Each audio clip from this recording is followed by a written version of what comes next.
Hello! Welcome to my channel S A Ram. ఈ పొద్దు KKR, Sunrisers జరిగిన మ్యాచ్‌లో కేకేఆర్ మ్యాచ్ గెలిచింది.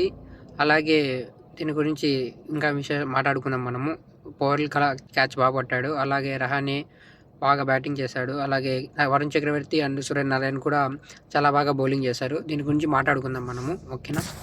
ఎస్ఆర్‌హెచ్ టాస్ గెలిచి బ్యాటింగ్ ఎందుకు తీసుకున్నారో అర్థం కాలేదు. ఎందుకంటే ఎస్ఆర్‌హెచ్ చేజింగ్ బాగా చేయగలదు. అందులో టీం కూడా బాగుంది. క్లాసన్ ఫామ్‌లో ఉన్నాడు. ఆ తర్వాత హెడ్ ఫామ్‌లోకి వచ్చాడు. బాగా 2 మ్యాచ్ నుంచేసి. అలాగే ఇషాన్ కిషన్ బాగా ఆడుతున్నాడు. అభిషేక్ శర్మ ఆడతారు. బ్యాటింగ్ బాగున్నప్పుడు చేజింగ్ తీసుకుంటే బాగుంది అనిపించింది. కానీ మళ్ళీ ఎస్ఆర్‌హెచ్ ఏమనుకునిందో తెలియదు. బ్యాటింగ్ చేసి పెద్ద స్కోర్ పెడదాం అనుకున్నట్టుంది. అందుకని ఫస్ట్ బ్యాటింగ్ తీసుకున్నారు. కానీ అది రాంగ్ అయిపోయింది. కేకేఆర్‌కు అంత పెద్ద స్కోర్ పెట్టలేకపోయారు బోర్డు పైన వాళ్ళు. పవర్ ప్లేలో స్కోర్ అయితే బాగానే ఉన్నాయి. 71, 1 వికెట్ మాత్రమే లాస్ట్‌లో ఉన్నింది. బాగానే ఉన్నింది. దాని తర్వాత 10 ఓవర్స్‌కి 107, 2 వికెట్స్. అది కూడా పర్లేదు, బాగానే ఉంది. కానీ తర్వాత ఆ నుంచి ఏమైందో తెలియదు కానీ 15 ఓవర్స్‌కి జస్ట్ 139, 5 వికెట్స్ పడిపోయాయి ఆ మిడిల్‌లో. అలాగే లాస్ట్ 19 ఓవర్స్‌కి 165 కొట్టి ఆల్అవుట్ అయిపోయారు. చాలా స్కోర్ అయితే రాలేదు అసలు.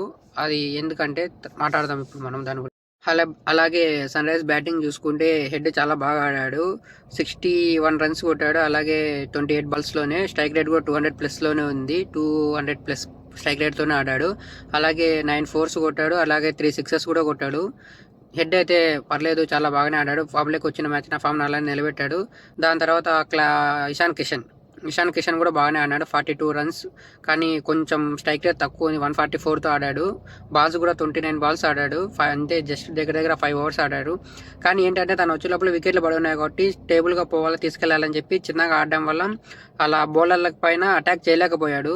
ఆ మూమెంట్లో వికెట్స్ పడినాయి కాబట్టి నిలబడి ఆడాలనుకునే ఒక విధానంలో చాలా స్లోగా ఆడాడు. వీళ్ళ ముగ్గురు తప్పక తర్వాత అంతగా చెప్పుకునేది అయితే ఏం చేయలేదు. క్లాసన్ క్యాచ్ పురాన్ అయితే చాలా బాగా. ఈ మ్యాచ్ టర్నింగ్ పాయింట్ ఏదంటే క్లాసన్ వికెటే, ఖచ్చితంగా డౌట్ లేదు దాంట్లో. ఆ క్లాసన్ వికెట్ పవెల్ మాత్రం క్యాచ్ అయితే చాలా బాగా పట్టాడు. ఆ క్యాచ్ పట్టడం వల్లనే క్లాసన్ అవుట్ అయిపోయాడు. క్యాచ్ కూడా చాలా బాగా పట్టాడు.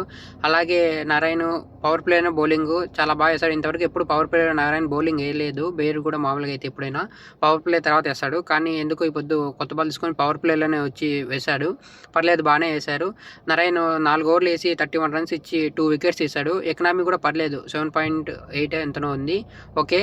అలాగే ఇప్పుడు మనం మాట్లాడుకోవాలంటే వరుణ్ చక్రవర్తి ఒకప్పుడు బౌలర్స్ అటాక్ చేసే ఫంక్ అవుతున్న అతను చాలా బాగా వేశాడు ఈ పొద్దు.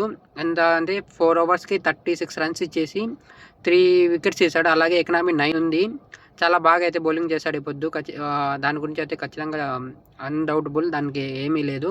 చాలా బాగా బౌలింగ్ చేశాడు. అలాగే గ్రీన్ కూడా పర్లేదు, 3 ఓవర్స్ వేసి 34 రన్స్ ఇచ్చి 1 వికెట్ తీసి ఎకనామీ కొంచెం ఎక్కువ ఉన్నా పర్లేదు, బౌలింగ్ అయితే బాగా చేశాడు.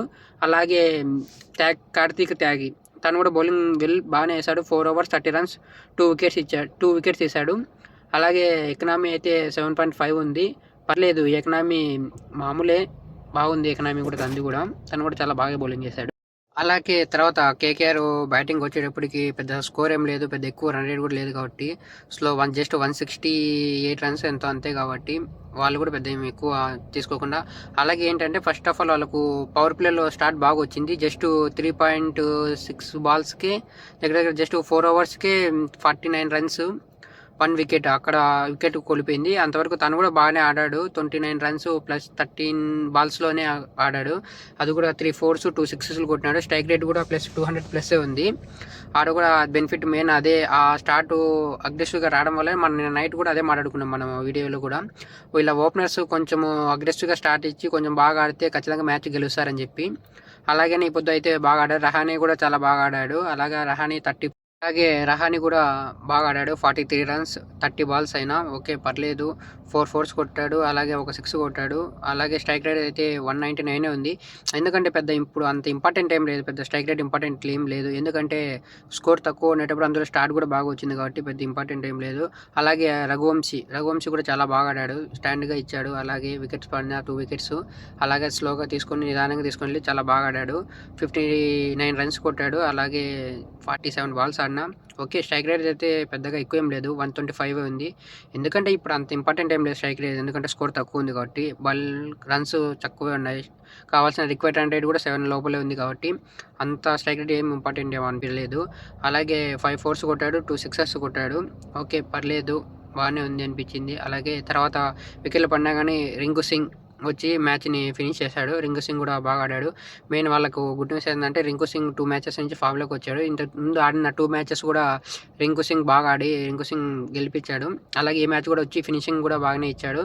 అలాగే ఎస్ఆర్‌హెచ్ బౌలింగ్ గురించి మాట్లాడుకుంటే అక్షర్ పటేల్ మళ్ళీ ఎందుకు తీసుకొచ్చాడో తెలీదు. తను పక్కన పెట్టున్నారు. బాగానే ఆడింది. కొత్త కోటలు బాగానే బౌలింగ్ చేస్తా అన్నారు. మళ్ళీ ఎందుకు మ్యాచ్‌లోకి తీసుకొచ్చాడైతే అంతగా అయితే అనవసరం అనిపించింది నాకు. తీసుకురాకపోయినా బాగుంది. వాళ్ళిద్దరు చాలా బాగానే వేస్తున్నారు. వచ్చినా కానీ జస్ట్ 2 ఓవర్స్ వేసాడు. 70 రన్స్ ఇచ్చాడు. వికెట్లు అయితే ఏం ఒకటి కూడా తీయలేదు. దాని తర్వాత ప్యాట్ కమిన్స్ బౌలింగ్ పర్లేదు. ఒక వికెట్ 47 రన్స్ ఇచ్చాడు 4 ఓవర్స్‌కి. ఎకనామీ 11+ ఉంది. ఒక వికెట్ మాత్రమే పడింది. ఓకే. కానీ ఏం చేయలేదు. అలాగే కుమార్ కూడా బాగానే బౌలింగ్ చేశాడు. 4 ఓవర్స్ 31 రన్స్. ఎకనామీ 7 ఉంది. తనకి ఒక వికెట్ వచ్చింది తనకు కూడా. ఓవరాల్‌గా అయితే మాత్రం కేకేఆర్ 7 వికెట్స్‌తో మ్యాచ్ గెలిచింది ఎస్ఆర్‌హెచ్ పైన. ఇంతవరకు ఎస్ఆర్‌హెచ్ 5కు 5 ఆడిన 5 మ్యాచెస్ గెలిచింది. ఆ విన్నింగ్ స్ట్రీక్‌కి బ్రేక్ ఏసాడు ఇప్పుడు కేకేఆర్. తర్వాత నెక్స్ట్ మ్యాచ్ ఎలా ఆడతారో మళ్ళీ చూడాలి వీళ్ళిద్దరూ. ఎందుకంటే ఇప్పుడు కేకేఆర్‌కి నథింగ్ లూజ్ అయినేటప్పుడు ఏది లేదు కాబట్టి అందుకని ఫామ్‌లోకి అందులో ఇలా బ్యాట్స్‌మెన్ కూడా బాగా ఫామ్‌లోకి వచ్చారు ముగ్గురు. ఇప్పుడు ఓపెనింగ్ కూడా కొంచెం పర్లేదు. బాగా ఆడారు. గ్రీన్ కూడా పర్లేదు అనిపించినా కానీ ఇంకా గ్రీన్ కూడా కొంచెం ఫామ్‌లోకి వచ్చి ఇంకొంచెం ఆడితే ఇంకా మ్యాచెస్ గెలిచే అవకాశాలు ఉన్నాయి. ఇప్పటికీ వీళ్ళకి ప్లే ఆఫ్స్‌కు పోయే అవకాశాలు ఇంకా ఉన్నాయి. 5 మ్యాచెస్ ఉన్నాయి. 5కి 5 గెలిస్తే ఏదైనా జరగచ్చు. మనం చెప్పలేము. ఎందుకంటే ఇప్పటికి పైన ఉన్న టాప్ 4 టీమ్స్ కూడా ఓడిపోతూనే వస్తున్నాయి. లాస్ట్‌గా జరిగిన వీకెండ్స్ మ్యాచ్‌లో చూసుకుంటే పంజాబ్ ఓడిపోయింది. అలాగే ఆర్‌సీబీ ఓడిపోయింది. ఇప్పుడు హైదరాబాద్ ఓడిపోయింది. అంతకుముందు మొన్న రాజస్థాన్ కూడా ఓడిపోయింది. టాప్‌లో ఉన్నవి కూడా ఓడిపోతున్నాయి కాబట్టి ఇప్పటికి ఇంకా ఛాన్స్ ఉంది. 5కి 5 గెలిస్తే ఒకవేళ 14 పాయింట్స్ రావచ్చు. వచ్చి వెళ్ళే అవకాశం అయితే ఇంకా ఉంది. అలాగే ఈ పొద్దు player of the match Varun Chakravarthy ఇవ్వచ్చు.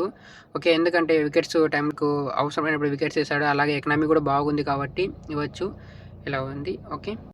వీడియో ఇంతవరకు చూసినట్టుంటే ఒక లైక్ చేయండి. అలాగే కామెంట్ చేయండి.